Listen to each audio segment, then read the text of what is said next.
If you're looking for a quick stitch that grows fast, today's Tunisian crochet stitch is just the thing for you. I've named it the Tunisian Ladder Stitch because it produces this interesting relief kind of ribbing. But it's extremely easy to do because it uses basic Tunisian crochet stitches. Hi from Sarah, back from my summer break today with a new fantastic Tunisian crochet stitch. So let's get started. The Tunisian Ladder Stitch is made starting from a chain in multiples of 2. As usual, I have started from a standard foundation row in Tunisian crochet of 10 stitches.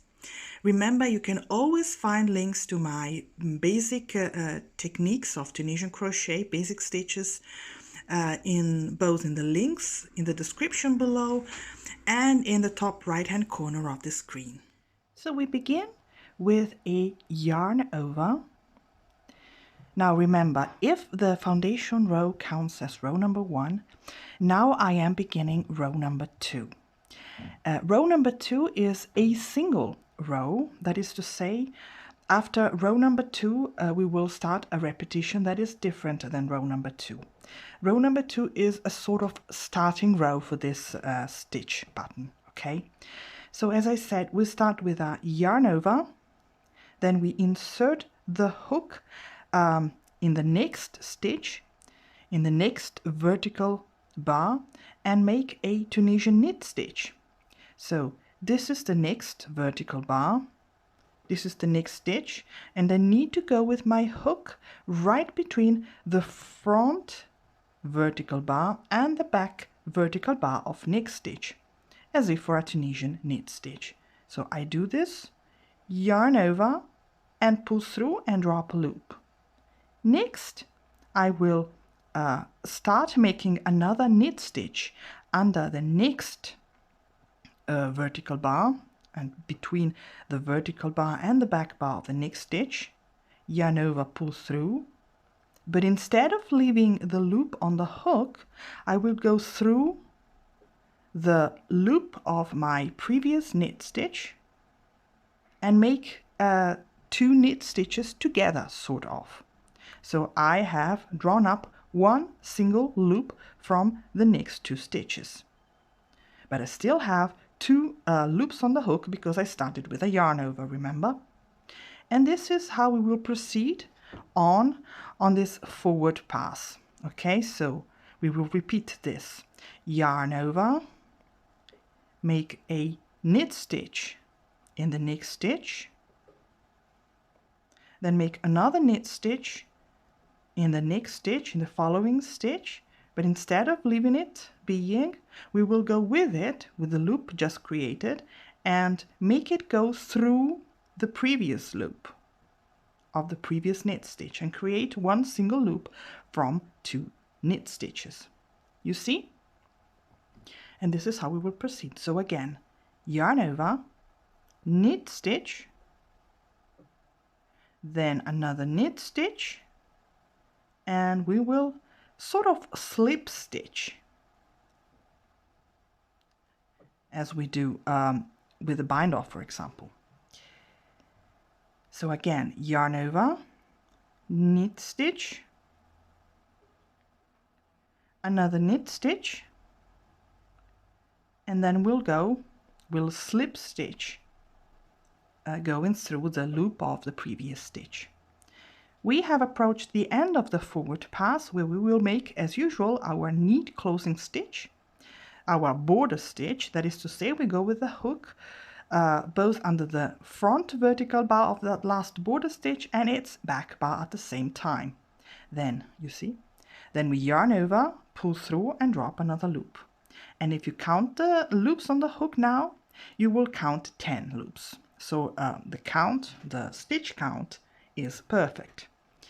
The return pass is the standard one for this stitch. So we yarn over, pull through 1 loop only first, then we yarn over again and pull through 2 loops together, yarn over, pull through 2, yarn over and pull through 2, repeating this movement until the end of the row and until we are left with just 1 loop on the hook.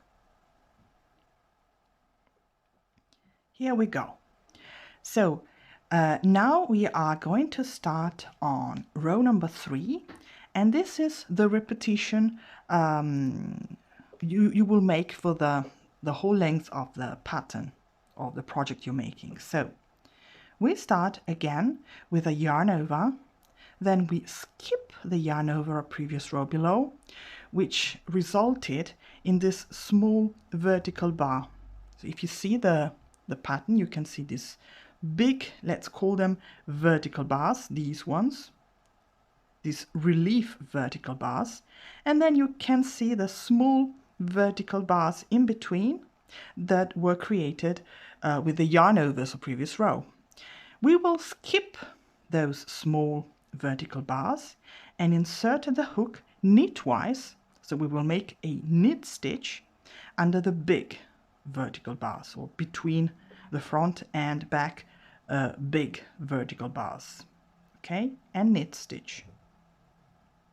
And this is it. So we yarn over, skip the small vertical bar, and make a knit stitch in the big vertical bar.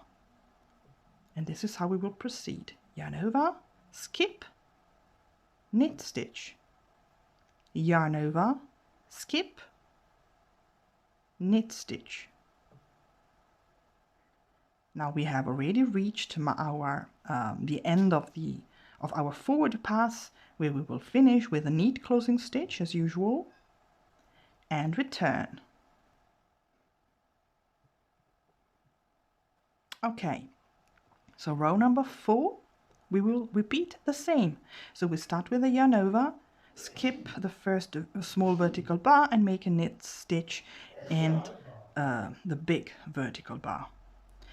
And the fact that we're making these yarn overs in between and skipping stitches allows it to be a quick stitch, as I said in the introduction, because it makes the pattern grows fast.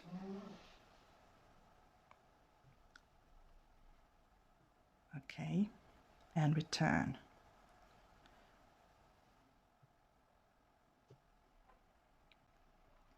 Another advantage of this stitch is that it does not curl at all. See? It's absolutely flat with no efforts. This is the back, which is rather interesting itself. Okay. Now you often ask me in the comments, how do I bind off a stitch like this? Actually, the bind off in Tunisian crochet is always extremely easy, because you are free to choose the technique you prefer. Basically, you can always bind off using the stitch you have used throughout the pattern. You can bind off using the simple stitch, which would be the standard bind off. You can bind off using the knit stitch, or I often use the Tunisian purl stitch to bind off, because this helps me keeping the pieces flatter, especially if they curl, if they have a tendency to curl. So in this case, how do I bind off? Well, first of all, with the bind off, we should not skip the small back bars. We cannot make yarn overs, of course, in the bind off. So we will consider the small vertical bars and make, for example, a standard bind off. So insert the hook as if for a Tunisian simple stitch under the small vertical bars I encounter that were produced with the yarn overs of previous rows. Then yarn over, pull through, and pull through the loop I have on the hook. Now with a big vertical bar, I can choose to proceed making a standard bind off, or I can also choose to make a bind off using the knit stitch, like so, and then always go through the loop on the hook in order to bind off. And this is how I proceed. So once again, the bind off, it's not difficult at all. See?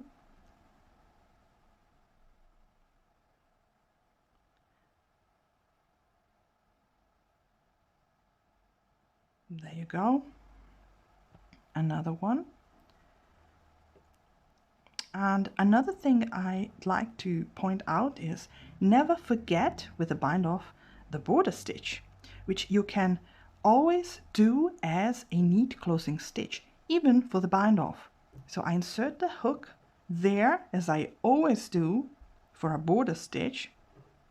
Then I yarn over, pull through, and pull through the loop on the hook.